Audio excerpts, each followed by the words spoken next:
Hello. In honor of the passing of the great children's author and illustrator Tommy DePaulo, I've chosen to read a book called Jamie O'Rourke and the Big Potato. It is an Irish folk tale.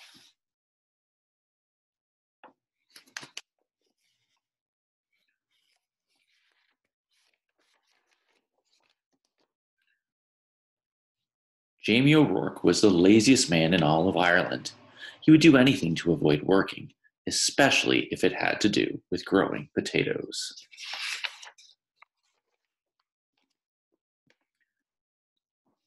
Jamie O'Rourke, his wife Eileen would say, we'll have nothing to eat this winter if you don't go out and dig up the praties.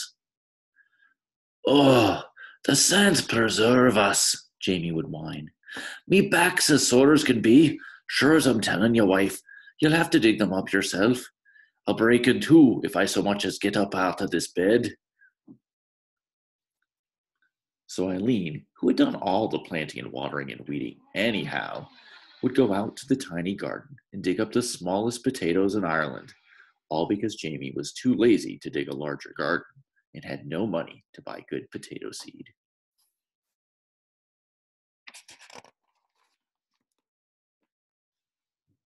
Then poor Eileen wrenched her back and was laid up in bed.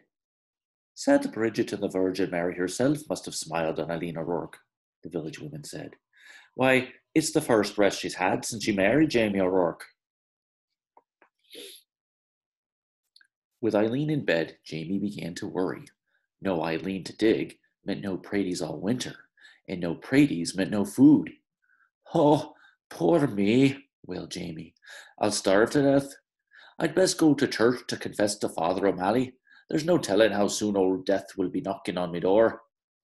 So even though it was midnight, Jamie set out for the church. He was about halfway down the hill when he heard singing and a tap, tap, tapping sound.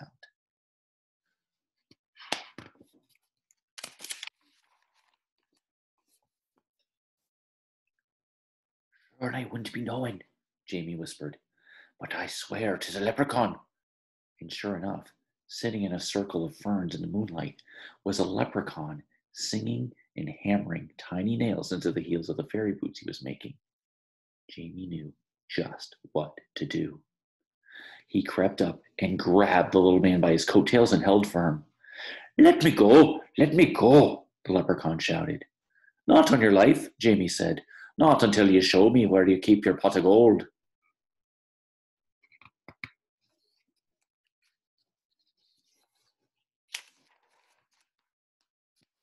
Now, everyone in Ireland knows that leprechauns make boots and dancing shoes for the fairies, who pay for them with gold. And everyone knows that if you catch a leprechaun, he'll pay for his freedom with his pot of gold. But this leprechaun was cleverer than most. Oh, please, Mr. Mortal Man, he pleaded. I'm just starting out to making me fair shoes, and I only have one or two pieces of gold in my pot. Won't you take a wish instead? Why, what would I wish for? Jamie asked. Me who's about to die of starvation, because my wife is sick in bed and can't dig the praties for the winter. And they're such puny praties anyhow. Well, said the leprechaun, reaching into his pocket, you could wish for the biggest pratie in the world. It would last all winter, and you wouldn't have to do anything more than plant the seed, water it, and wait.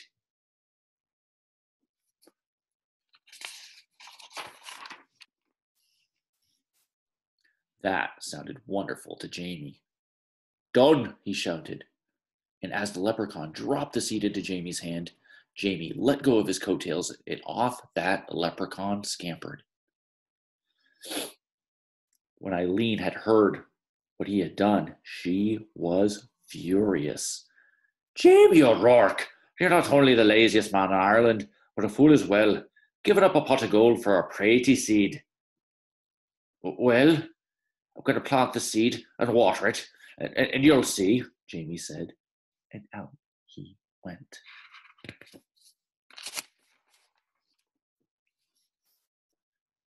And Faith, Eileen did see. In no time at all, the biggest, finest potato plant had sprouted out of the ground, followed by the potato itself. It was so big, it pushed up not only all the dirt in the garden, but the garden shed and the corner of the cottage as well. Well, surely now it's ready to dig, Jamie said proudly.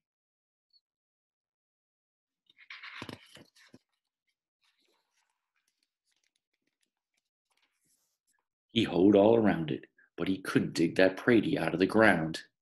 He got a beam and a big rock and tried to pry it out.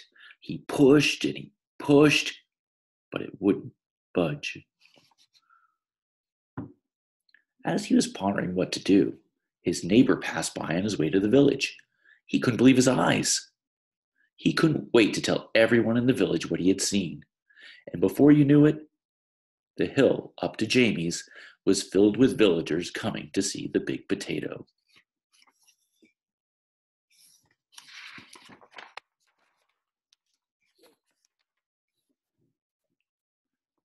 Where did it come from? They asked.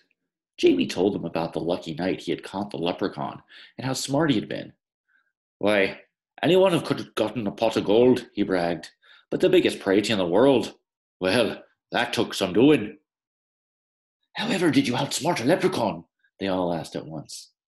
Jamie hesitated and scratched his head.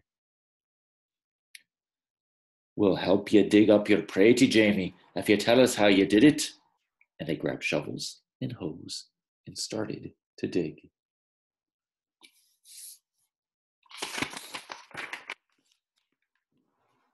They dug and they dug and they pushed and they shoved until the potato flew up out of its hole.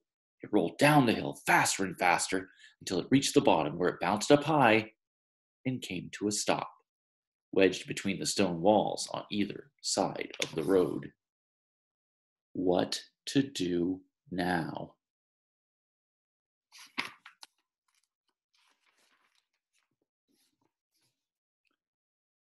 That pratie's so big that no one, no cart, nothing can get by it, the constable complained to Father O'Malley. How's a body to get in or out of the village? What shall we do? The villagers wailed. They all looked at Jamie and said, It's your pratie. You'll have to move it out of our way. Well, Eileen spoke up, there's more than enough pratie for everyone. Why don't you all take some?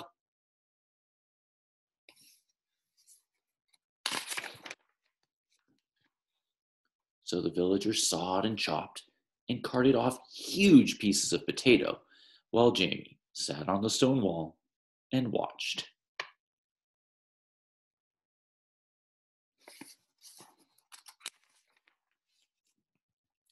All winter long, everyone had potato to eat and eat and eat until no one wanted to see or hear of potato again.